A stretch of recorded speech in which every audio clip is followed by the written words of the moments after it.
When we're laying out a new road, we're concerned not just for the gradient of that road, but for the angle of the slope that we're crossing as we build that road. So we might build a road from Violet Settlement to Route 11 that perfectly follows the contour of this hill. And we would have almost no elevation gain or loss as we make that traverse. But we might be crossing some very steep slopes in this direction, and those would deserve to have a guardrail placed so that they would prevent a driver from sliding off and rolling down the hill. So let's go ahead and demonstrate that procedure here. Our first step, we want to create a new file geodatabase to work with. So we can go to our working folder, Lab 5, right-click, New File Geodatabase. We'll call that Lab 5.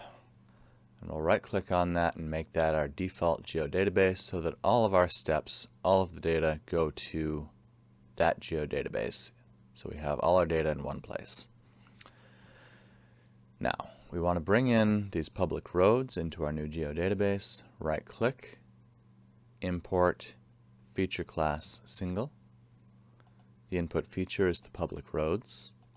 And we're going to call that Fort Kent Public Roads GDB for the geodatabase.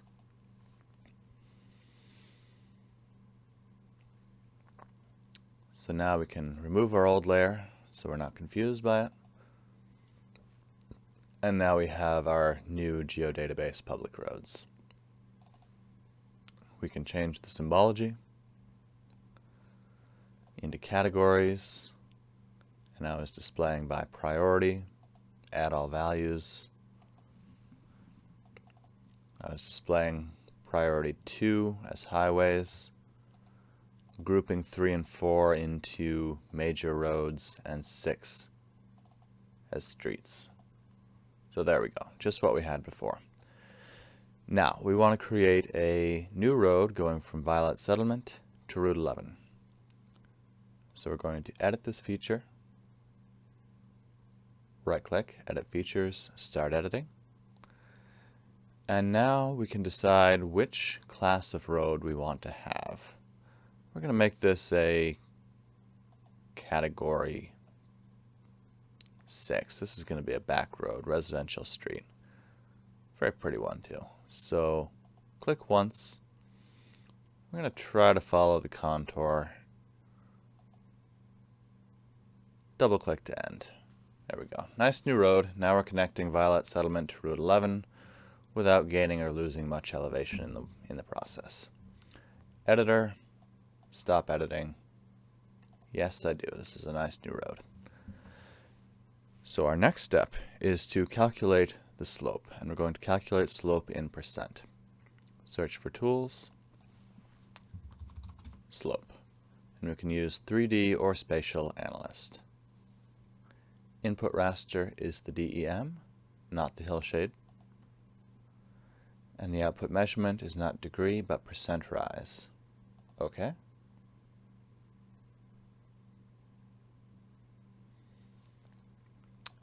And the default view of that is to show green as low slope and red as high slope. But this is a continuous model. We want to reclassify this into just 3 values. We want to know very flat ground, which might be wet.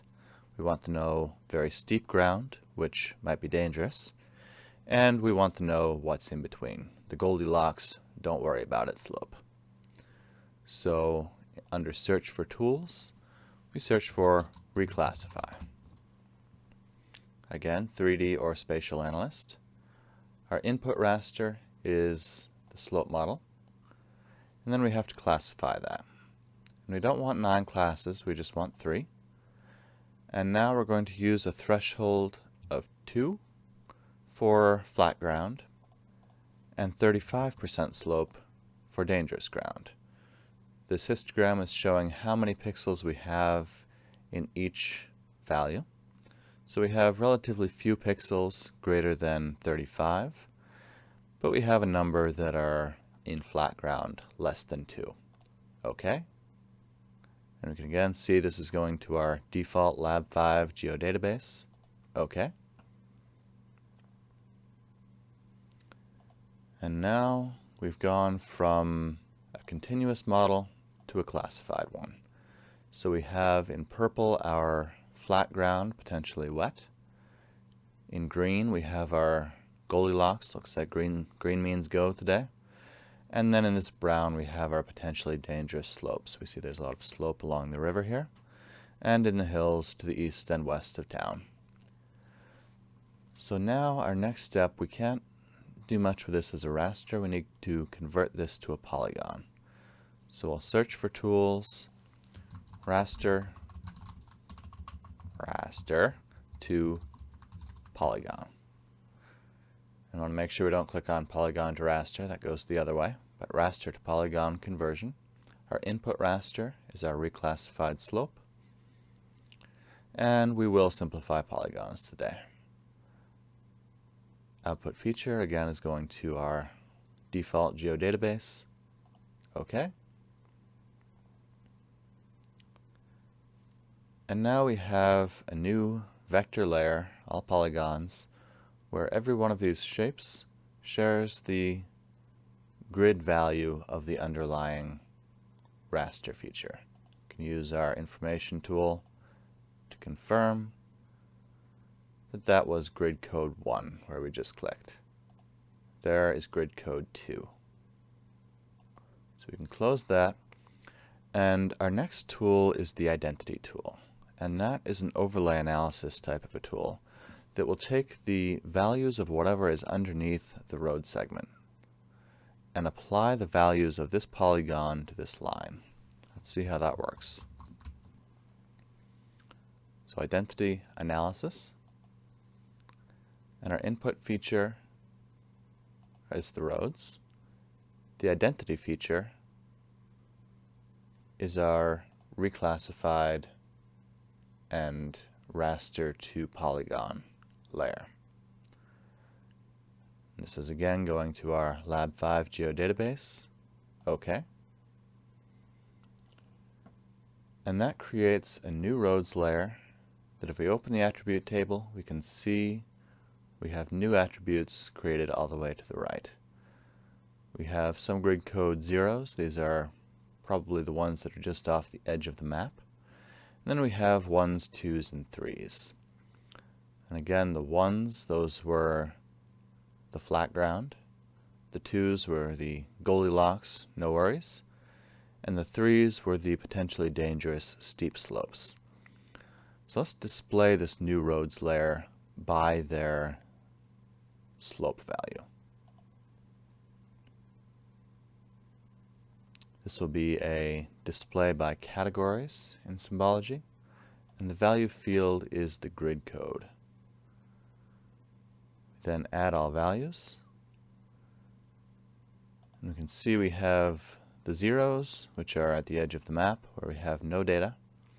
Then we have the 1s, the 2s, and the 3s. We can double click on the line here to change its color. Let's change the potentially wet areas to a thick blue. We'll change the Goldilocks to a nice green. And then our potentially dangerous steep slopes are red. We can turn off the other things, and now we're just looking again at our elevation with hillshade, and we can see that our new road here, here, here, here, here, and here might need a guardrail. These are overlying those slopes that are considered to be potentially dangerous. If we look at them in the continuous model, it agrees with that. But this has given us a complete inventory of all the roads in Fort Kent, because we did this analysis for the entire town. And here I've seen this area flood before. This is a field that gets wet when the river is up. This area flooded in 2008. And this here, that is definitely a steep spot. But our new road is going to be probably the most dangerous. All these roads, they were laid out in such a way, they were laid out by professionals, people who know what they're doing. And the objective there is always to avoid danger rather than place some guardrail to mitigate some danger. This side road goes back into the hills to the east of town. It's got a couple of spots that are a bit steep, but for the most part we have little to no danger. The only place we really see danger is in this new fictitious road we just made up. So maybe that's why there wasn't a road there to begin with. So that is how we go from an elevation model to which parts of our road are going to be potentially dangerous and deserving of a guardrail, or a diversion of the road to a less steep location.